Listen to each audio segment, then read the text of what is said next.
Assalamualaikum warahmatullahi wabarakatuh. Sahabat beriman dimanapun Anda berada. Dalam video kali ini kami akan membahas tentang hantu dalam pandangan Islam. Selama ini kita selalu bertanya dari manakah hantu itu berasal. Sejak kapan hantu mulai ada dalam kehidupan manusia, dan bagaimana pandangan Islam tentang hantu. Simak videonya sampai habis agar kita semua tidak gagal faham. Hantu sudah tidak asing lagi bagi kita. Hantu digambarkan sebagai ruh orang yang telah mati dan kembali berkeliaran di dunia. Kepopuleran hantu sudah banyak menyebar di seluruh belahan dunia, bahkan di berbagai negara memiliki hantu khas masing-masing. Di Indonesia hantu sudah tidak asing lagi bagi kita, banyaknya film horor menjadikan hantu semakin populer di masyarakat Indonesia, bahkan di setiap daerahnya memiliki hantu khas masing-masing. Kepercayaan akan adanya hantu sudah ada sejak zaman dahulu kala. Orang-orang zaman dahulu telah memiliki kepercayaan tentang ruh orang yang sudah mati, di mana ruh tersebut memiliki sifat jahat dan baik. Berbagai ritual keagamaan, pengorbanan, pengusiran ruh jahat dan ritual khusus lainnya dirancang untuk menenangkan ruh orang yang sudah mati. Hantu sendiri digambarkan sebagai makhluk yang berasal dari ruh manusia yang telah mati. Mereka diyakini menghuni tempat-tempat tertentu, seperti pohon besar, bangunan tua yang sudah lama ditinggal, sungai dan tempat-tempat yang memiliki nuansa angker. Lalu bagaimana pandangan Islam tentang adanya hantu? Dilansir dari laman Muhammadiyah.org.id, dalam Islam, alam terbagi menjadi 3 bagian, alam dunia, alam barzah, dan alam akhirat. Ketiga alam tersebut memiliki aturannya masing-masing. Alam dunia adalah refleksi dari jasad sedangkan ruh sebagai bagiannya, namun sebaliknya alam barzakh adalah refleksi dari ruh sedangkan jasad sebagai bagiannya. Sedangkan alam akhirat atau dar al-qarar adalah alam setelah kebangkitan manusia dari kuburnya untuk mendapatkan balasan, di mana jasad dan ruh digabungkan kembali. Setelah mengetahui posisi alam, Islam mengajarkan bahwa kematian adalah berpisahnya antara ruh dengan jasad, dan ketika pemisahan tersebut terjadi, ruh berada di alam barzakh atau alam kubur. Ibarat perjalanan waktu, manusia yang sudah pindah ke alam lain tidak akan kembali ke alam semula. Ruh manusia yang sudah pindah ke alam barzakh juga tidak akan kembali ke alam dunia.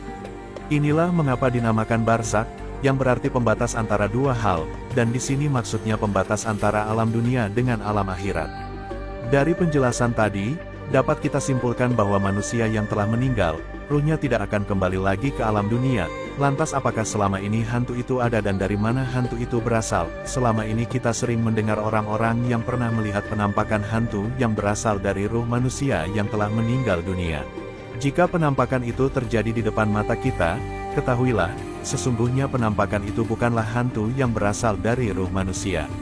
Sesungguhnya, itu adalah jin korin yang menyerupai manusia yang telah meninggal dunia.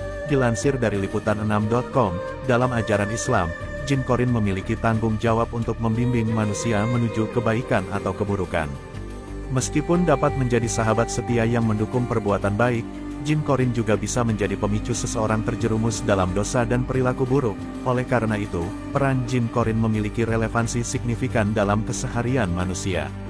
Sejalan dengan kebebasan manusia dalam menentukan pilihannya, jin korin akan berperan sesuai dengan arah yang dipilih oleh individu tersebut. Penting untuk dicatat bahwa jin korin dapat tergolong dalam 2 jenis jin yang umumnya diakui oleh para ulama, yaitu jin Islam atau jin kafir. Jin Islam tunduk dan patuh pada perintah Allah, sehingga jin korin yang termasuk dalam kategori ini akan membimbing manusia ke jalan yang benar dan baik. Di sisi lain, jin kafir mengikuti iblis dan cenderung membimbing manusia ke arah yang salah dan merugikan. Dengan demikian, penentuan apakah jin korin masuk dalam jin Islam atau jin kafir bergantung pada sejauh mana jin tersebut patuh dan tunduk pada kehendak Allah. Seiring dengan perjalanan hidup manusia, interaksi dengan jin korin menjadi bagian dari ujian dan pilihan moral yang dihadapi oleh setiap individu. Tidak seperti jin lainnya, jin korin tidak bisa diusir, dibunuh, atau dimusnahkan dengan membaca ruqyah atau mendengarkan azan. Menurut ajaran Islam, jin korin akan terus mengikuti manusia sepanjang hidupnya, sampai ajal menjemput. Meskipun Al-Quran tidak menjelaskan secara eksplisit tentang tujuan atau kelanjutan jin korin setelah manusia meninggal, keyakinan umumnya menyatakan bahwa jin korin akan dimintai pertanggungjawaban perannya dan bersaksi pada hari kiamat tentang perbuatan serta amal perbuatan manusia yang pernah dihadapinya selama hidup. Dikutip dari buku Kisah Tanah Jawa oleh Kisah Tanah Jawa, jin korin juga mampu menampakkan dirinya dalam berbagai wujud, misalnya makhluk halus seperti hantu tertentu. Setelah seseorang meninggal, jin korin akan tertinggal dengan memori kuat tentang tuannya. Mereka juga bisa mengaktifkan 4 dari kelima indera manusia yang berasal dari mata, hidung, telinga, dan mulut. Karenanya, jin korin dapat melihat, mendengar, mencium bau, serta berbicara. Jin korin seperti inilah yang sering kali disalahartikan sebagai arwah gentayangan, atau sering kita sebut sebagai hantu. Namun apakah semua hantu berasal dari jin korin? Jin korin adalah salah satu jin yang diciptakan Allah untuk mendampingi manusia sampai ajal menjemputnya. Tidak hanya jin korin, Allah juga menciptakan jenis-jenis jin lainnya, di mana jin tersebut ada yang beriman dan patuh terhadap kehendak Allah dan ada juga jin kafir yang ingkar kepada Allah. Selain jin korin, hantu juga bisa berasal dari jin kafir yang berusaha menggoda dan menakut-nakuti manusia. Lalu apakah tujuan jin kafir tersebut menakut-nakuti manusia? Sesungguhnya jin kafir tersebut sengaja menciptakan ketakutan pada manusia, agar manusia melupakan rasa takutnya kepada Allah. Hal tersebut dilakukan agar manusia melakukan kesyirikan, karena manusia yang diliputi oleh rasa takut, akan berusaha menepisnya dengan ritual-ritual yang sesat. Saat menjelma menjadi hantu, jin memiliki kelebihan. Di antara kelebihan yang sering dikaitkan dengan keberadaan hantu menurut pandangan Islam adalah kemampuan mereka untuk melihat hal-hal yang tidak dapat dilihat oleh manusia biasa. Dikisahkan bahwa jin yang menjelma menjadi hantu memiliki penglihatan yang jauh lebih tajam daripada manusia, sehingga mampu melihat makhluk halus dan dimensi lainnya. Selain itu, jin yang menjelma menjadi hantu juga diyakini memiliki kekuatan supernatural yang dapat mereka gunakan untuk mengatur segala sesuatu sesuai dengan kehendak mereka. Misalnya, mereka bisa muncul dan menghilang dengan cepat, mengendalikan mimpi seseorang, atau membuat suara-suara aneh yang menakutkan. Menurut agama Islam, jin yang menjelma hantu memiliki kemampuan mempengaruhi pikiran dan perilaku manusia. Mereka dapat melegakan atau merugikan seseorang, tergantung pada niat mereka dan keyakinan orang yang dihuni oleh hantu tersebut. Pada sisi lain, jin yang menjelma menjadi hantu juga dianggap sebagai perantara antara manusia dan dunia gaib. Dalam beberapa kasus tertentu, seseorang dapat menggunakan jasa hantu untuk mencapai tujuan-tujuan tertentu, seperti meminta bantuan untuk menyembuhkan penyakit atau melindungi diri dari gangguan makhluk halus lainnya. Namun, penting untuk diingat bahwa kelebihan-kelebihan ini tidak selalu dapat dipastikan kebenarannya. Keberadaan hantu dan kemampuan mereka masih menjadi perdebatan di kalangan umat Islam dan ilmuwan Islam sendiri. Kebanyakan ulama dan cendekiawan Islam cenderung menekankan pada kekurangan dan risiko yang terkait dengan keberadaan hantu. Pertama, hantu diyakini sebagai makhluk yang mempunyai niat buruk, yang dapat menyesatkan manusia dari jalan yang benar. Mereka bisa berpura-pura menjadi sesuatu yang menarik atau indah untuk menjerumuskan seseorang ke dalam kehancuran. Selain itu, beberapa hantu juga diyakini sebagai penyebab utama penyakit dan kondisi kesehatan lainnya. Mereka dapat memasuki tubuh manusia dan menyebabkan gangguan psikis atau fisik yang serius. Dalam agama Islam, seorang muslim diajarkan untuk menjauhi dan tidak berinteraksi dengan makhluk gaib seperti hantu. Ini karena hubungan semacam itu dianggap sebagai langkah menuju pengorbanan iman dan keselamatan spiritual. Terakhir, ada potensi besar bahwa ketertarikan berlebihan atau kepercayaan yang berlebihan terhadap hantu dapat menjauhkan manusia dari praktek-praktek agama yang sebenarnya. Sebagai umat muslim, fokus utama kita seharusnya adalah kepada Allah Subhanahu wa Ta'ala dan menjalankan perintahnya serta menjauhi larangannya. Dilansir dari detikhikmah.com, selama ini jin selalu tampil dalam bentuk jelmaan berupa hewan ataupun sosok makhluk berwujud aneh. Jin termasuk makhluk ciptaan Allah yang berbentuk gaib, alias tidak dapat dilihat oleh manusia.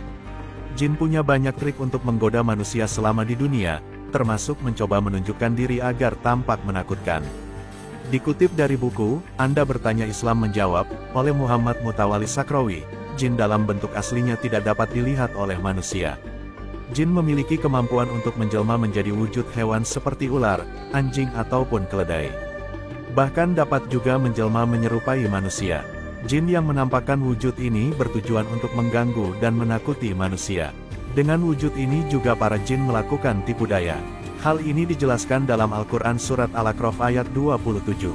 Allah Subhanahu wa Ta'ala berfirman yang artinya, "Hai anak Adam, janganlah sekali-kali kamu dapat ditipu oleh Saitan sebagaimana ia telah mengeluarkan kedua ibu bapamu dari surga. Ia menanggalkan dari keduanya pakaiannya untuk memperlihatkan kepada keduanya auratnya. Sesungguhnya ia dan pengikut-pengikutnya melihat kamu dan suatu tempat yang kamu tidak bisa melihat mereka. Sesungguhnya kami telah menjadikan Saitan-Saitan itu pemimpin-pemimpin bagi orang-orang yang tidak beriman." Quran Surat Al-A'raf ayat 27. Keberadaan jin memang tidak tampak di pandangan manusia, namun mereka punya siasat agar manusia mengakui keberadaan jin. Sebenarnya jin tidak berani menunjukkan wujud aslinya karena akan membahayakan dirinya. Itulah sebabnya jin tidak pernah sembarangan mengganggu manusia. Hanya manusia yang lemah imannya yang akan menjadi target sasaran. Jin sangat takut pada azab Allah namun mereka memiliki sifat sombong. Quraisy Shihab dalam bukunya yang berjudul Setan dalam Al-Quran, yang halus dan tak terlihat menjelaskan bahwa jin termasuk makhluk yang sombong karena menolak perintah untuk sujud kepada Adam. Jin menganggap dirinya lebih tinggi karena terbuat dari api, sementara manusia terbuat dari tanah. Sejak zaman Rasulullah SAW, jin dan setan berani menampakkan diri dalam wujud jelmaan. Namun tak sekalipun hadir dalam wujud nyata. Dalam hadits Rasulullah SAW bersabda, "Pernah suatu ketika jin menampakkan diri di hadapanku, hampir saja aku menangkapnya dan akan aku ikat dia pada tiang masjid agar anak-anak Madinah menontonnya." Dalam riwayat lain disebutkan, tiap-tiap orang didampingi setan. Setan itu selalu akan menggodanya. Tetapi aku telah dibantu Allah hingga setan yang mendampingiku masuk Islam. Sebenarnya jin takut pada manusia yang beriman. Mereka hanya menggoda orang-orang yang lalai agar menjadi pengikutnya untuk dijerumuskan ke dalam neraka. Dalam Sahih Bukhari diterangkan, Abu Hurairah R.A. menangkap jin ketika dia mencuri kurma yang disediakan untuk sedekah. Jin takut menghadapi manusia yang tabah dan waspada, tetapi manusia penakut justru akan digoda dan ditakut-takut. Sahabat beriman dimanapun Anda berada, kita memang harus yakin dan percaya akan keberadaan jin dan syaiton, tetapi kita tidak boleh takut, apalagi sampai tunduk pada jin dan syaiton, karena bagaimanapun juga mereka adalah makhluk Allah. Sejatinya manusia adalah makhluk yang paling mulia, tetapi kemuliaan ini tidak boleh kita sombongkan kepada makhluk lainnya. Jika di dalam diri kita ada sifat sombong maka kita akan berada di derajat yang lebih rendah dari jin dan syaiton, dan hal itu akan menyebabkan Allah marah kepada kita. Lalu, bagaimanakah cara agar kita terhindar dari gangguan jin dan syaiton? Ada banyak amalan yang harus dilakukan agar kita terhindar dari gangguan setan. Di dunia ini setan memiliki peran untuk menggoda manusia dan menjerumuskannya ke neraka. Maka dari itu sebagai umat muslim kita bisa mengikuti amalan-amalan di bawah ini agar tidak terjerumus bisikan setan. 1. Berzikir kepada Allah. Dengan kita sering berzikir kita akan terhindar dari tipu muslihat setan, karena berzikir adalah salah satu jalan mengingat Allah. 2. Beriman kepada Allah dan bertawakal kepadanya. Dalam surat An-Nahl ayat 99-100 dijelaskan bahwa setan tidak memiliki kuasa atas orang yang beriman dan bertawakal hanya kepada Allah. Tetapi setan memiliki kuasa kepada hambanya jika dia mempersekutukan Allah. 3. Berzikir kepada Allah, berwudu, sholat ketika bangun tidur untuk melepaskan ikatan setan. Rasulullah SAW bersabda, "Setan membuat 3 ikatan di tengkuk leher bagian belakang salah seorang dari kalian ketika tidur. Di setiap ikatan, setan akan mengatakan, 'Malam masih panjang, tidurlah.' Jika ia bangun maka berzikir kepada Allah, lepaslah 1 ikatan. Kemudian jika ia berwudu, lepaslah lagi 1 ikatan. Kemudian jika ia mengerjakan sholat, lepaslah ikatan terakhir. Di pagi hari ia akan bersemangat dan bergembira. Jika tidak melakukan seperti ini, ia akan tidak ceria dan menjadi malas." Hadis riwayat Bukhari, nomor 1142 dan Muslim, nomor 776. 4. Istinsar yaitu membersihkan hidung dengan menghirup air ke hidung dan mengeluarkannya ketika bangun tidur. 5. Jangan tidur hingga pagi. Ibnu Mas'ud radhiyallahu anhu berkata, di hadapan Nabi SAW disebutkan tentang seorang laki-laki yang tertidur semalaman sampai waktu pagi. Rasulullah SAW pun bersabda, laki-laki itu telah dikencingi setan pada kedua telinganya, atau beliau bersabda pada telinganya. Hadis riwayat Bukhari, No. 3276. Berlindung dari gangguan setan ketika masuk kamar kecil. Ketika ingin masuk dan keluar kamar mandi disunahkan untuk membaca doa agar terhindar dari gangguan setan. Allahumma inni a'udzubika minal khubutsi wal khaba'its, artinya, ya Allah, aku meminta perlindungan darimu dari setan laki-laki maupun setan perempuan. 7. Azan. Azan membuat setan lari. Setan sangat takut dengan suara azan yang dikumandangkan, ia akan lari ketika mendengar suara azan. 8. Berlindung dari gangguan jin dan setan ketika ia hadir. Dalam surat Al-Mu'minun ayat 97-98, yang artinya, Ya Robku, aku berlindung kepada engkau dari bisikan-bisikan setan. Dan aku berlindung pula kepada engkau ya Robku, dari kedatangan mereka kepadaku. 9. Meminta perlindungan Allah dari setan dengan sifatnya. Meminta perlindungan Allah dari setan yang memiliki sifat hams, artinya mutah atau kegilaan, dan naf, artinya sifat yang sombong. 10. Membaca ta'awuz. Ketika membaca Al-Quran, Allah Subhanahu wa Ta'ala berfirman yang artinya, apabila kamu membaca Al-Quran hendaklah kamu meminta perlindungan kepada Allah dari syaitan yang terkutuk. Quran Surah An-Nahl 98. Selain amalan tersebut, masih banyak amalan-amalan ataupun doa-doa yang dapat digunakan untuk menghindari gangguan jin dan syaitan. Sahabat beriman dimanapun Anda berada, jin dan syaitan adalah perkara gaib yang harus kita yakini akan keberadaannya, karena mereka adalah makhluk gaib yang diciptakan Allah. Untuk itu, kita tidak boleh takut apalagi sampai tunduk kepadanya, karena sejatinya hanya kepada Allah lah kita harus tunduk dan takut dengan bentuk pengamalan ibadah. Sebagai sesama muslim kita harus saling mengingatkan dalam hal kebaikan dan berlomba-lomba dalam kebaikan. Wallahu a'lam.